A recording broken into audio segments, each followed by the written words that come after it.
Welcome to episode 8 of the Hump Day Huddle podcast here on the Horns Illustrated YouTube channel. And I guess we just got to get right to it. Texas, massive win at home over the Vanderbilt Commodores, and there's nobody I'd rather discuss it with than Mr. Joe Duffey. Joe, it's been a busy election day for the both of us. We're recording on Tuesday night, folks. How are you doing, though? Doing good, busy indeed. Been up since 5 a.m. Eastern Standard Time, but plenty of talk to talk about, like you were mentioning, as the Texas Longhorns almost found a way to choke that big game away against the top 10 team in the Vanderbilt Commodores. They tried to hype it up how Eli Stowers would be a threat, ended up being that way in Austin.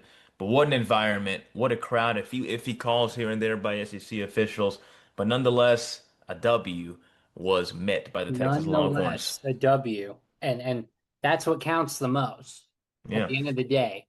Because also, and we'll get more into this, the final score, it was a 3-point game.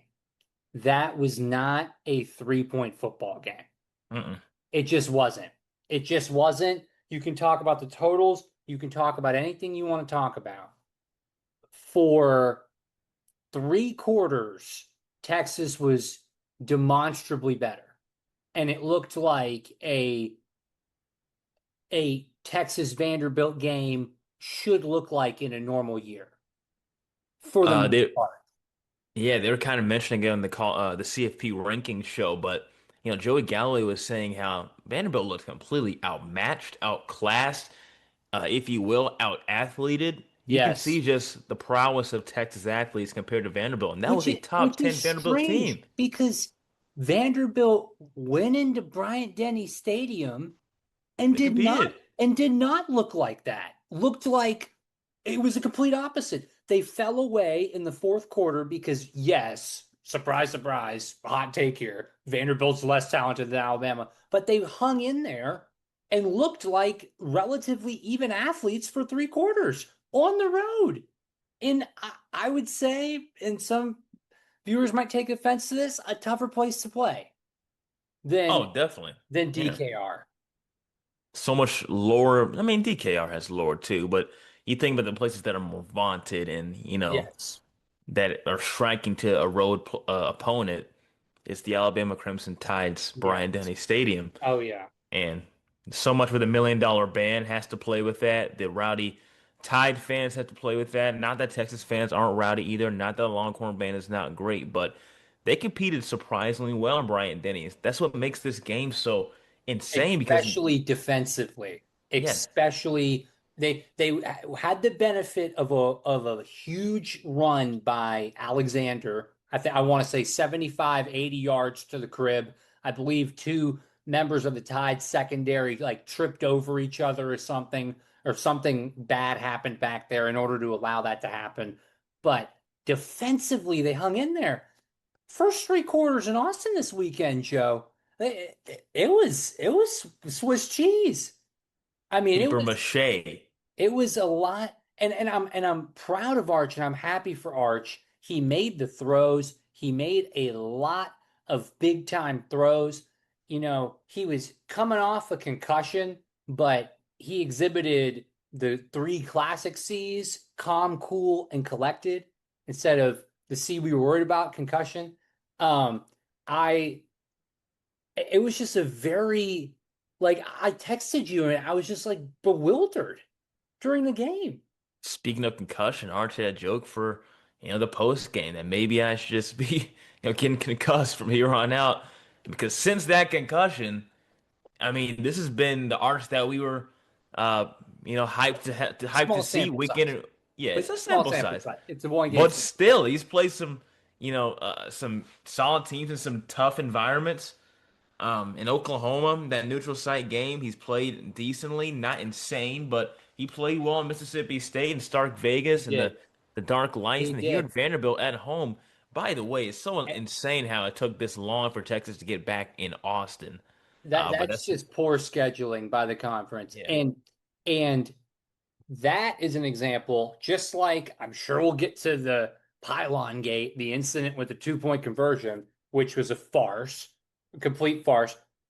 if A&M ever had a stretch like Texas just did, and forgive me if they have, and they were that long away from Kyle Field, they would allege that the fix was in and that the conference doesn't like them. And they're not the only fan base who would allege that, right?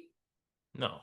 And if the roles were reversed and Texas had been granted that 2-point conversion against Vanderbilt, Oh, they'd be talking. everyone, the Aggies would be leading the charge, but everyone across the SEC would say, look at this. The conference is favoring in catering to big brand Texas. It Well, is absolutely. Yeah. such, maybe I'm just a homer here. Maybe I'm sounding like this is like Austin sports talk radio or something, but eh, I'm trying to look at this objectively, even though, yes, I have burnt orange colored glasses on. Like, do you understand what I'm saying, Joe? I think it's absurd. It was a mess this past Saturday. It was a mess in officiating. But do But you see what yeah, I'm saying? Like with the double standard, yeah, it is. Because if Texas was benefiting from those calls, you'd be hearing a lot of whining. Twitter would be a booming, I mean, thinking about that Georgia booming. game, think about that Georgia game last year at Austin. What prompted people to throw trash in the field? Not condoning that, but Not, I not, mean, and how I didn't. awful. I wisely Yeah, didn't. I didn't either. I I recorded was it. I within recorded it throwing though. distance. I was in the second row, and I I did mean, not, for the record. People acted like Kirby Smart. I shouldn't say just people, but Kirby Smart was acting like the fix was in for Texas and how the officials eventually changed their call, but it ended up being the right call anyways. There shouldn't have been pass interference No, called on that play. no. So there's been some iffy officiating called against Texas in their tenure, and you saw a little bit of it against Vanderbilt. Don't want to act like it's completely one-sided against Texas, but I just can't understand that 2-point conversion play. I was in stunned shock. I was like, firstly, Yeah, what is that side official looking at in the pylon? The ruling being a touchdown, being a completed try initially was insane to me. yeah. And then the fact that they did all that review for it to be upheld and they didn't have enough in their opinion to I know. overturn it, it's nuts to me. I don't know what they were looking at. I'm sure they're addressing it right now over the weekend because there's been many complaints, but There's all these unreal. people I saw on different platforms online. Most people would be in agreement. Oh my goodness, what a terrible call, not just Texas fans. But then there were some people who would always claim that there was a different angle that showed it clearly breaking the plane. People saying the laces. But they were all saying that. No one ever produced that angle that I saw. No one ever produced it. The angle I saw, the angle that I'm sure most of you saw, you could see a sliver of green, a In the pretty naked eye, yeah. considerable sliver of green between the football outstretched when his knee's down. It's Yeah, crazy.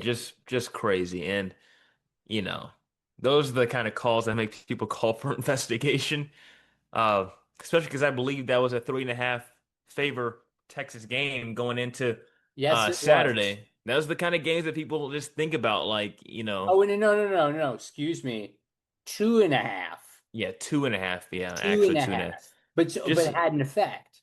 definitely an effect makes people wonder. It's like, what are we doing here? I mean, I've never seen a play that I thought was clearly a no good try just turn out to be well a 2-point try. And when I saw Diego Pavia on the sidelines, going this, I'm just thinking like, but of Yeah, course but a he's gonna think player it's is good. always going to advocate. That's what I'm I'm saying. not Like, going to of blame course them he for is. doing that. Yeah. And I'm like, he ended up being right. How insane that was for the Commodores to stay alive in that game. But what's even more insane, that Texas defense in the last Mm, half mm, of that fourth mm. quarter. What My in the goodness. world? What in the Special world? shout out to Ethan Burke. Made two big sacks in huge spots late in the game. I believe each were on fourth down.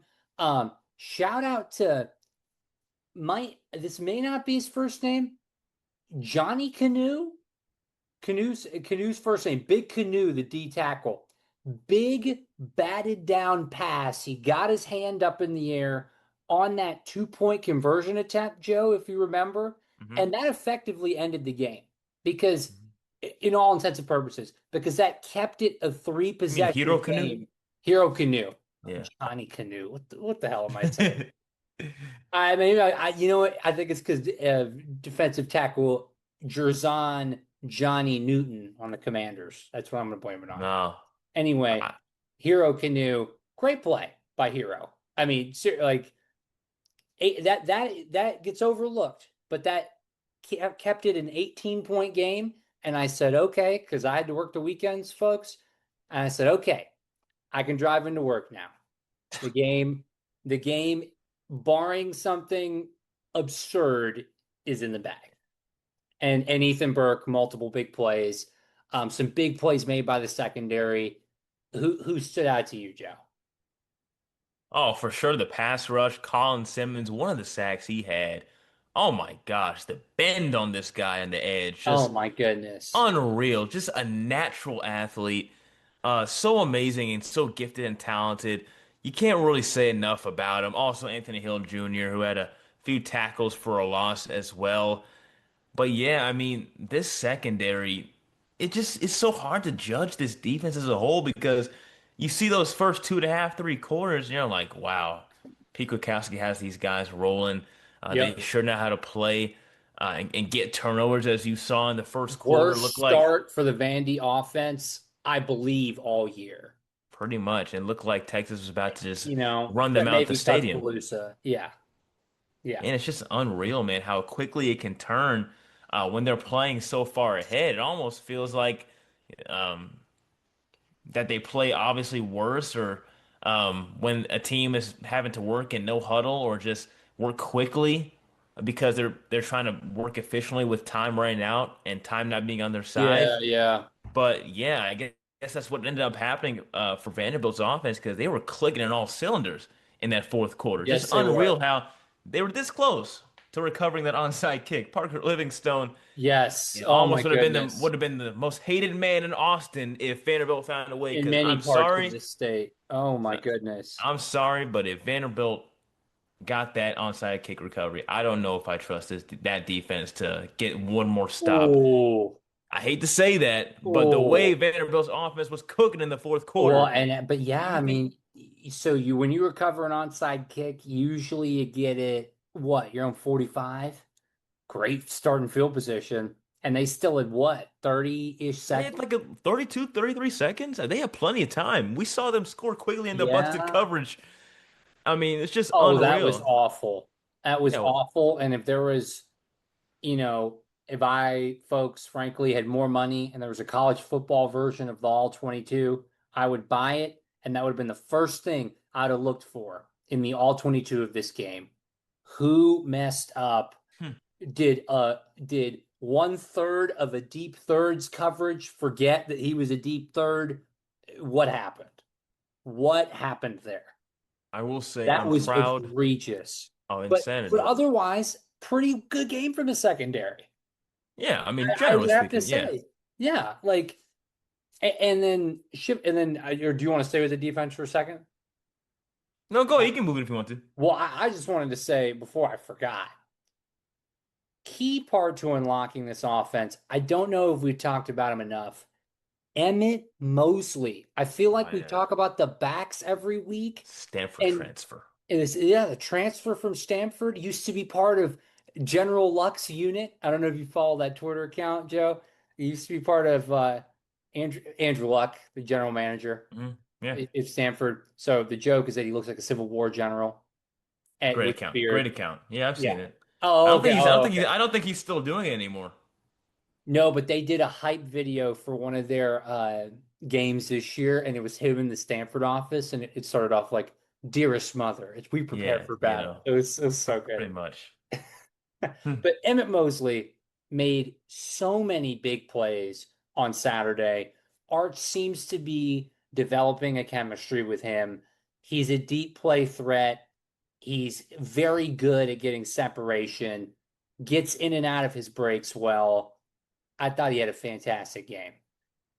Definitely agreed too, and I've been wanting him to get more involved for sure in that offense because I thought he could have been a really solid threat from a team in Stanford that, they just don't have that juice anymore. Clearly, in the past 5 years, they just don't have that juice anymore. He's been, a toy that I thought Arch could really rely on this year, and he hasn't had exactly the best of years, but he's been heating up this last two games for sure, and was definitely a vital piece in that Vanderbilt game. But also Ryan Wingo, who had a Oh, dislocation for yes. Texas. I mean, the big playability off the charts. Play Yes. number one, shades. I said in a group chat, it was shades of Xavier Worthy. If you remember that game, I believe 2021 freshman Xavier Worthy, um, or it might have been Oh, 2022. you talking about Broke off, OU? OU yeah, is Red River freshman game. year? Yes. Yeah, Yes. broke off that big play, almost the exact same play, swinging it out wide, first play touchdown.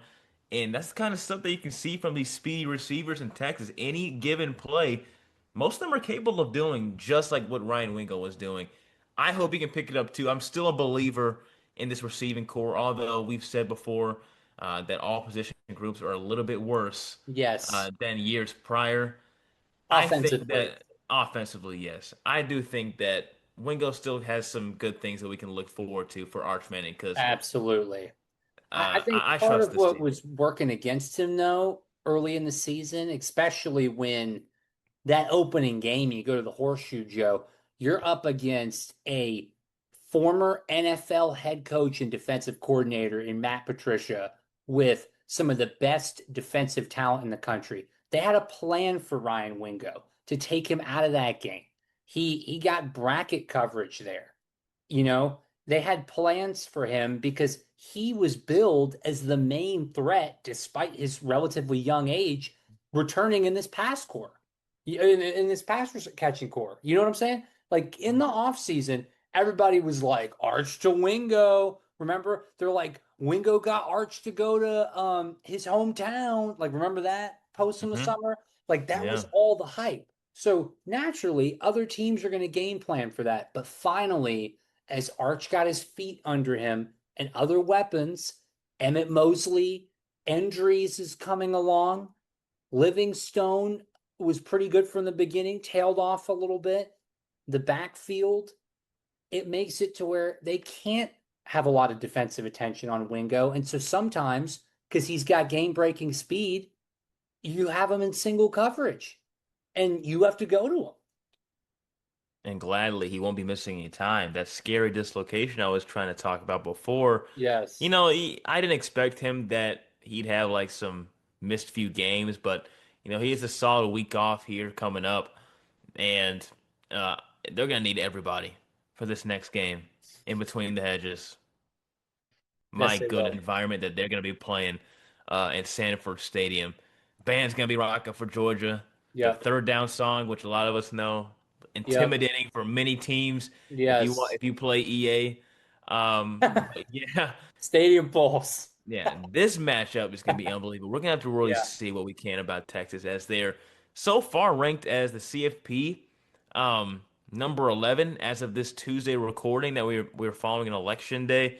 Technically a first team out, not officially in the playoff as it stands according to the seedings, but Too early for that. it's Win very your early. Very games, early. take care of business. I know I'm sounding like coach speak right now.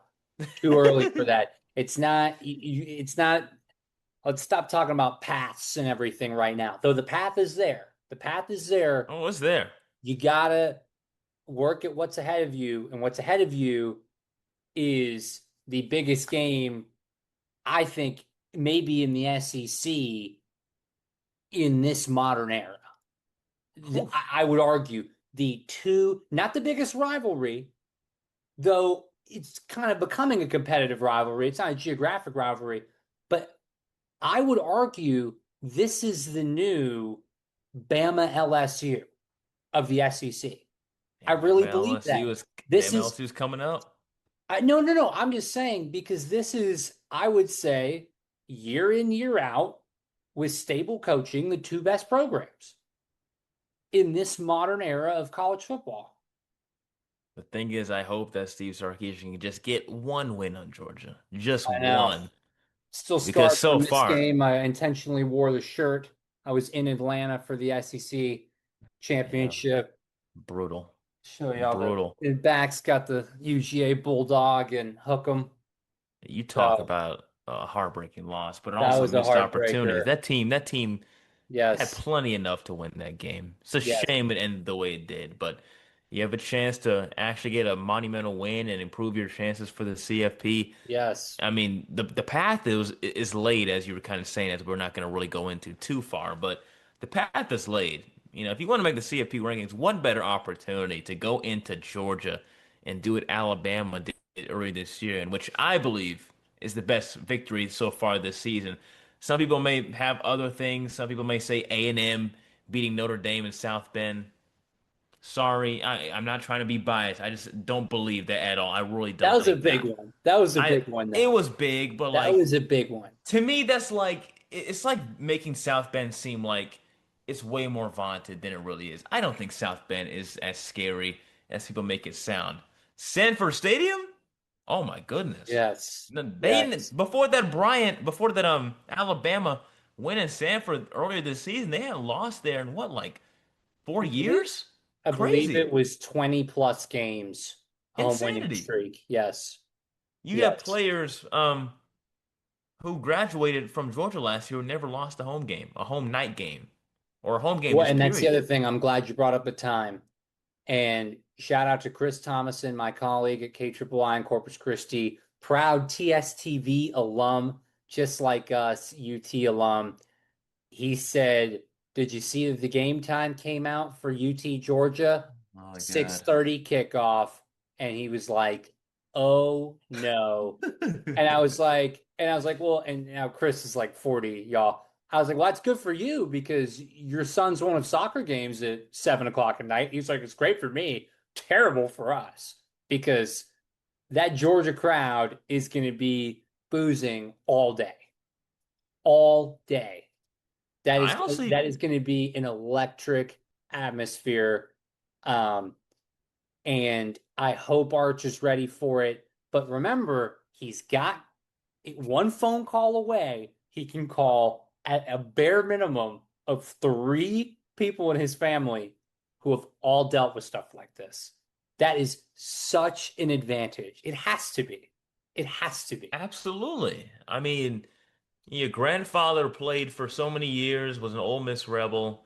One of your uncles, obviously a Hall of Famer, Peyton Manning, and another Hall of Famer who will be in the eventually in the Hall Yeah, I of was like, Fame. don't do Yeah, Eli like yeah, that. he'll Don't. eventually be in the Hall, Yeah. Eli Manning. But plenty of people he can go around to ask because going into Athens, it is no easy task. No No. easy task. It wasn't easy for Ole Miss this year, who arguably could have won that game. Yes. But They definitely could have. playing Georgia is just a whole different animal because those dudes play till there is no time left on the clock. Yeah. Again, you saw it in the Florida Georgia rivalry in Jacksonville just a few days ago. I mean, how many times do we see this team look like they're down and out? A team gets a clutch first down, and you think they're just gonna find a way to win it, and then here comes Georgia getting a key stop on third down. Gunner Stockton moving the chains. They score late, and then the defense wins the game. I've seen the same script from Georgia so much these past 2 years, in years that they weren't really winning the Natty like they were dominating with Stetson Bennett.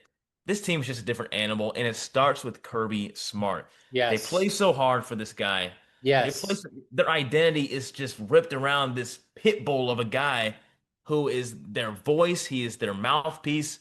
Um, and it's just unreal how he coaches this team to be so competitive, so gritty and physical week in and week out. He is just an unreal coach. Say what you want about him. Say he's a cheater like you saw in the Auburn game. He's an unreal coach. Unreal coach. Unreal coach. I'm clapping here just thinking about him. He is by far the closest former Saban assistant to the man himself, the man that we all recognize as the greatest head coach in the history of this sport. And Yeah, I don't think many of you at home would push back on that. he Uh, is the standard right now. and Kirby has made Georgia the standard, and he's done it in the way that Saban did it. Two key foundations of this program: Hmm. culture, athletes at the line of scrimmage, Hmm. offensive line play in the front seven, athletes on the back end, and culture. And then because you're dominant on the back end, you're going to get offensive recruits. And then you turn over the offense to a young offensive mind as your coordinator. Done. That's the program. That was almost always the recipe. And it clearly works. And he's clearly a great recruiter. And Georgia, compared to maybe not compared to some of these Big Ten schools in like money with their alums, but Georgia has a much richer alum base than I think people give it credit for, especially when compared to some of its SEC rivals. And Yeah, that matters now. very competitive school to get into for sure as Yep. well. But, Kirby Smart, obviously a great recruiter, as you were saying, but such a Saban disciple. I mean, that guy Yep. was in his corner for so many of those great Bama defenses in the 2010s. You cannot talk about the dominance of Bama football in that dynasty without Kirby Smart. No. Cannot. No. And people talk about Saban assistants sometimes like an othering just to talk about Saban's excellence, but those guys Yes. have held their own in their own way, a lot of them. And one of them, and the most successful, is just Kirby Smart finding a way to take this team from his home state that had not been, not to say they weren't competitive, but they just couldn't get over the hump since 1980 until he got They there. couldn't. They They just couldn't couldn't. do it. Remember the Mark Richt years? It Oh was yeah, like it was like they had good basically teams. it was basically Bob Stoops at Oklahoma just in the SEC. And so because they were in the SEC, that wasn't good enough to win you all the conference championships that Bob Mhm. Stoops won in the Big 12. Legit, always good for 9 wins. Not much more than that. 9, 10 wins. Big game comes up. They called him Big Game Bob. It's probably a loss. Same with Mark Richt. Same with it. It was the same thing. Just like how my Washington Commanders have turned into the East Coast location of the 49ers when it comes to an injury crisis. Oh, Sometimes teams just copy other teams. It's very sad. And so yeah. Georgia figured it out. And Georgia, and I stand by this, Florida and LSU, if you get the right person at that program, you can create a dynasty because the recruiting ground is that fertile and the brand is that strong. It's just in the backyard, not far away, It's right there. And what a hiring cycle it's going to be this offseason. Oh My my, yeah. Do goodness. you want to talk about this? You want to get into this? I mean, it's going Now to be an now Armageddon. Hugh Freeze There's gone after only there's only one Lane Kiffin. I mean, Tom Brady's cloning his dogs, but we can't clone Lane Kiffin. He cannot be the coach at all three of these schools. the more I see this, I don't know if he leaves Ole Miss. I He's agree. I I really completely don't think agree. he does. People He's people building aren't something people special aren't here. talking about that enough. Yes, I agree. He likes it there. He likes it. He's a perfect fit for this team that has been looking to get more in the competitive eye for the first time really since I guess the end of the 2000s, if you will. I mean, when's the last time they He were has a blank check there. And they have unreal? enough money that he'll be fine and be financially secure and be by orders of magnitude the highest paid public employee in the state of Mississippi and low cost of living there. I hear Oxford is a beautiful town. Hmm. He'll be beloved there. He'll be a legend there. They'll name the stadium after him if he stays for 30 years and you presume brings them one natty in those 30 years. You have it made. You can live like a king there. LSU, you go there, first of all, you can't step foot in the state of Mississippi without those state troopers by you. We know how the state troopers walk the coach to the 50-yard line. You can't step No. foot in the state of Mississippi ever again because you're a traitor.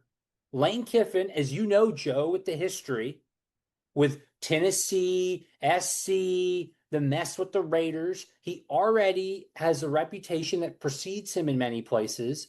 Why do that again? Exactly. Why do that again? Why would you bounce again? You have a team that found a way to give you a chance when you've been trying to climb your way in after you tried to uh, after you went from the Raiders from USC and then to Tennessee, and then to become the head coach of the Trojans, and then find a way back after it couldn't work out to Alabama. And then after now that doesn't necessarily work out. Well, I guess it did work out. He still won with Alabama, but Now they're he wants to be tied his with Saban. he wants to be his own And man. He he goes to and he learned a FAU. lot from Saban.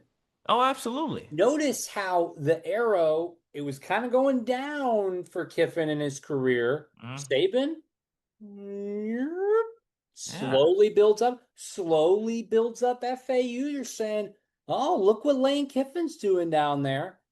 And then Fine. he gets the Ole Miss job. It's crazy. I mean, he won his first actual um, conference titles and division titles with FAU. I mean, he's only getting started. I really don't think that there's any reason for him to start Yeah. over from scratch. I get money talks, but man, you are settled in. The people love you. You are bringing Yes. back um, a dead program back from the ashes. Why not just finish what you started and keep building? Because man, I love rooting for Ole Miss for some reason. I don't know I what it kind of is. do too. Something I think about it's the them just color scheme and the they uniforms. don't have a I bad like uni. oh, they don't. The red top, elite with the navy helmet, elite, gray pants, amazing. The powder blue, Ugh, have to love it. they can't miss. Um, I even like the old navy on navy they used to have Yeah. back in the Hugh Freeze days when they were blatantly cheating when that was illegal. And Laramie Tunsil was hitting gas mask bongs. Um, anyway, as we have about 7 minutes left, I guess, let's wrap up a bow on the coaching cycle. Ultimately, you think Lane stays, is what I'm hearing. Yes, absolutely. I I hope he am stays. I am 80% that he stays. And I mostly hope he stays. However, Joe, I guess I'm turning into Hopper the Homer today. I'm gonna make a Homer case as someone who grew up a Florida Gators fan. Lane's father, for those of you who don't know, Monty Kiffin is, I believe, has a strong tie to UF, used to coach there back in the day. I believe he was an assistant. And that's why Lane Kiffin to Florida has always been a hyped thing by the alumni, the fan base, the NIL boosters. My source in their NIL collective, Joe, expressed interest in him when I talked to him about a year ago for a different story I was doing. Um, and he said, and I quote, Lane Kiffin, oh my God, if Napier doesn't work out, that would be the dream. That's what he told me. And I and this mean, is and this is a NIL middleman type figure within Florida Victorious.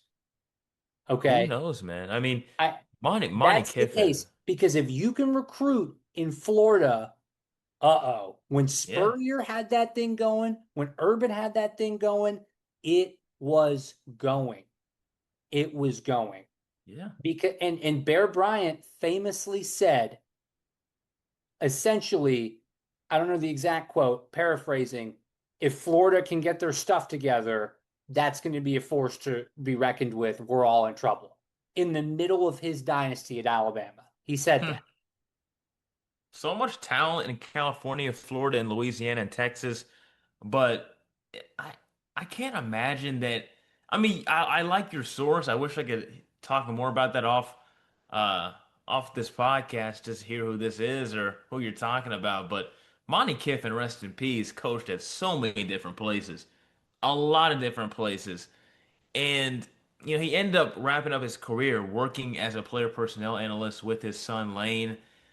And I don't know if he follows that path of going to Florida. It's like you're starting from scratch. I know the recruiting can get a little bit easier, but you're building something insane here, and they're treating you They almost have like a some god. talent, but yes, you are starting close to scratch. That's why, despite the case I just made, because of all the politics and the fact that they relate to NIL and a lot of other things in Florida, it, it it's like Texas. You have to manage a lot of interests as the coach there.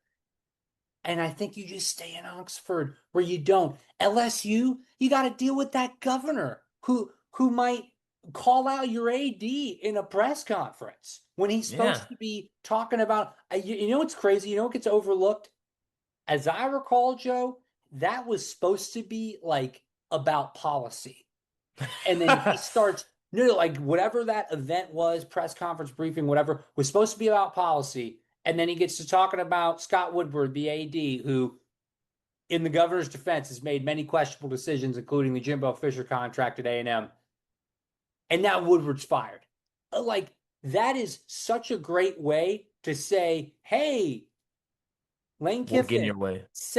Yeah. sensible coaches, don't take this job. It's a mess. What's even more surprising about that It's a press red flag. conference What's even more surprising about that press conference is that he asked, how many sports writers do we have in the room tonight? And then there's only like one who raised his hand. And he's And then like, there he's like, should be he's more. surprised. He's It's a surprised. policy. It's a You're the policy press governor. conference. You're the governor.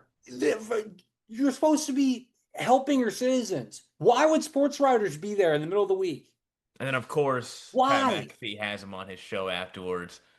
Oh, I Just didn't know complete. that. You didn't see Oh, the interview? Completely no, no. unserious.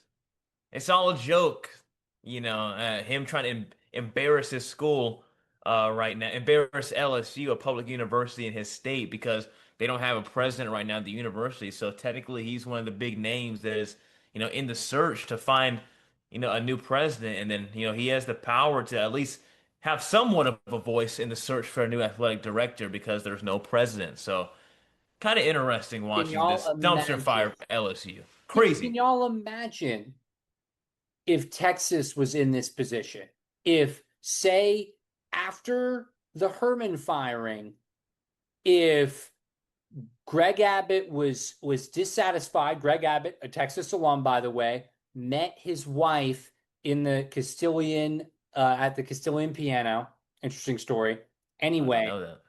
anyway, imagine if he called out Chris Del Conte like that in a press conference. That would be absurd, and that would say to people, "Do not take the Texas job. It's exactly what you fear." And there's all these competing interests, and you have to manage all of it.